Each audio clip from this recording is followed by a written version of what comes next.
देवकी नंदन ठाकुर ने अपने 14 साल के बेटे को बना दिया बाबा। जी हाँ, आप बिल्कुल सही सुन रहे हैं। आजकल सोशल मीडिया पर इसकी काफी चर्चा चल रही है।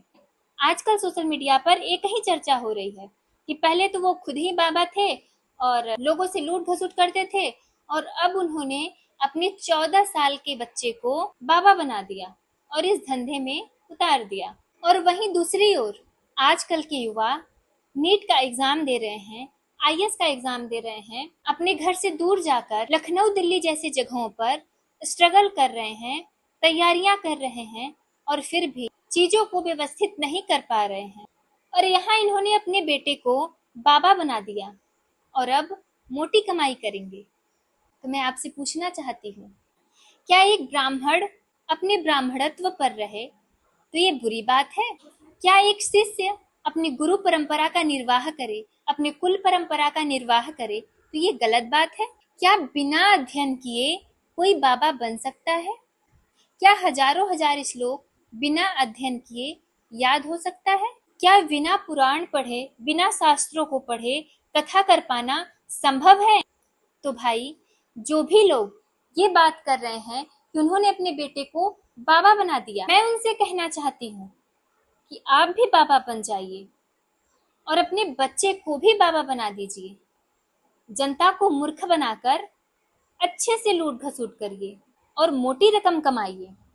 ध्यान रखिएगा, संत कोई स्वरूप नहीं होता, या हम चाहें कि हम किसी को बाबा बना दें तो बाबा बनाने से भी कोई नहीं बन जाता।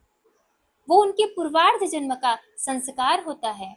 जिस पर ठाकुर जी की अगाध कृपा होती है वही संत बनता है, वही बाबा बनता है, वही कथावाचक बनता है और भगवान की कथा गाता है। अगर संत या कथावाचक बनना इतना आसान होता तो ऋषि विसर्वा के घर रावण का जन्म नहीं होता, या अगर यह पूर्वार्ध जन्म का संस्कार नहीं होता तो हिरण्यकश्यपु जैसे राक्षस के घर में प्रहलाद जैसे भक्त का प्रादुर्भाव नहीं होता।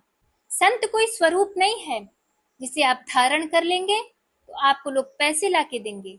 ध्यान रखिएगा, ऐसी बातें वही करता है जो खुद धर्म विरोधी होता है, जिसका उद्देश्य केवल सनातन धर्म को चोट पहुंचाना होता है, जो साधु संतों के प्रतिष्ठा से ईर्ष्या रखता है, और सबसे बड़ी चीज जिसको कोई काम धाम नहीं रहता वही अनर्गल चीजों का प्रचार करता है। जिस प्रकार आदिकाल में एक राजा का बेटा राजा बनता था, एक ऋषि का पुत्र ऋषि बनता था, उसी प्रकार आज भी एक डॉक्टर का पुत्र डॉक्टर बनता है, एक शिक्षक का पुत्र शिक्षक बनता है।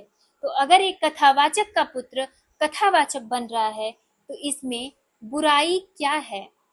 इस बात को सीधा सीधा कह सकते हैं कि जिसको दूसरे के मान पद प्रतिष्ठा से ईर्ष्या है वही ऐसा धर्म विरोधी आचरण करते हैं। अगर आप सोशल मीडिया यूज करते हैं तो उसका सही उपयोग करें और लोगों को ज्ञानवर्धक चीजें पहुंचाएं। अगर आप एक सच्चे सनातनी हैं तो इस वीडियो को ज्यादा से ज्यादा शेयर करें ताकि उन धर्म विरोधियों को अपना जवाब मिल सके। जय श्री राम।